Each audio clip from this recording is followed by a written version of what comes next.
Assalamualaikum warahmatullahi wabarakatuh. Kali ini saya akan membahas tentang UAS kimia industri.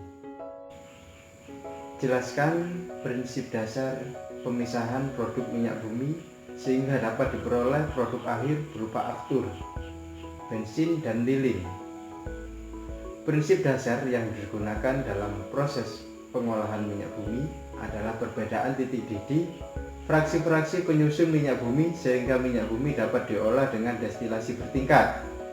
Prinsip kerja destilasi bertingkat adalah memanaskan campuran ini secara bertahap sehingga satu persatu menyusun campuran yang memiliki titik didih lebih rendah mendidih. Penggunaan destilasi bertingkat ini adalah pada pemisahan fraksi minyak bumi. Fraksi ini beragam sesuai dengan titik didihnya tertentu, yaitu dengan titik didih 20 derajat Celcius menjadi gas minyak bumi cairan atau LPG, dengan titik didih 70 derajat Celcius menjadi nafta, atau dengan titik didih 120 derajat Celcius menjadi bensin, dengan titik didih 170 derajat Celcius menjadi karosen, digunakan sebagai minyak tanah dan bahan untuk membuat aftur atau bahan bakar untuk pesawat terbang atau jet, dengan titik didih 270 derajat Celcius minyak atau solar, dengan titik didih 400 derajat Celcius pelumas atau lubrikan, dengan titik didih 600 derajat Celcius menjadi bahan bakar. Jelaskan reaksi saponifikasi dalam pembuatan sabun. Saponifikasi adalah reaksi hidrolisis asam lemak. Saponifikasi adalah reaksi hidrolisis asam lemak oleh adanya basa kuat, misalnya NaOH. Reaksi saponifikasi yaitu sabun yang terbentuk dalam pengabsorpsi lendir sebagian zat-zat warna serta kotoran-kotoran lain yang terdapat dalam minyak jagung. Dari proses dengan NaOH dapat mengurangi FFA sampai 0,03%. Soal nomor 3. Dalam proses pengangkutan minyak mentah seringkali terjadi kebocoran sehingga sebagian minyak mentah tampak ke permukaan laut. Jelaskan pengaruh hal tersebut terhadap kadar oksigen dalam air laut dan bagaimana cara menanggulanginya. Menurut Fahrudin tahun 2004, lapisan minyak juga dapat menghalangi permukaan gas dari atmosfer dan mengurangi kelarutan oksigen, yang akhirnya sampai pada tingkat tidak cukup untuk mendukung bentuk kehidupan atau kehidupan di laut yang aerob.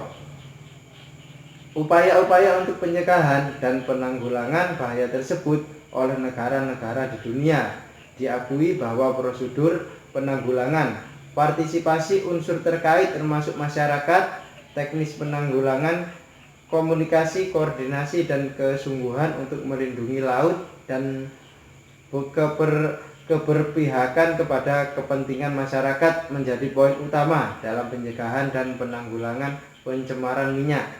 Untuk melakukan hal tersebut, 3 hal yang dapat dijadikan landasan, yaitu aspek legalitas, aspek perlengkapan, dan aspek koordinasi. Soal nomor 4. Sebutkan gas-gas hasil fermentasi pupuk organik serta jelaskan reaksi kimia fermentasi pupuk organik. Sebutkan gas-gas hasil fermentasi pupuk organik serta jelaskan reaksi kimia fermentasi pupuk organik.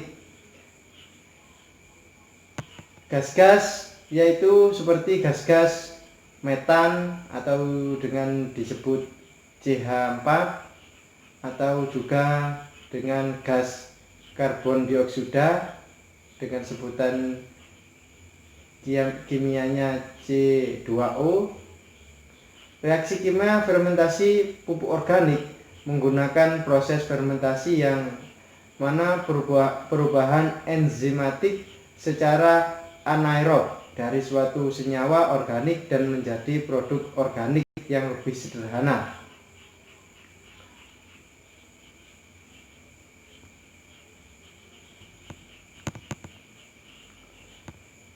Mengapa minyak sawit dapat diubah menjadi produk bahan bakar? Jelaskan berdasarkan kemiripan reaksi kimianya.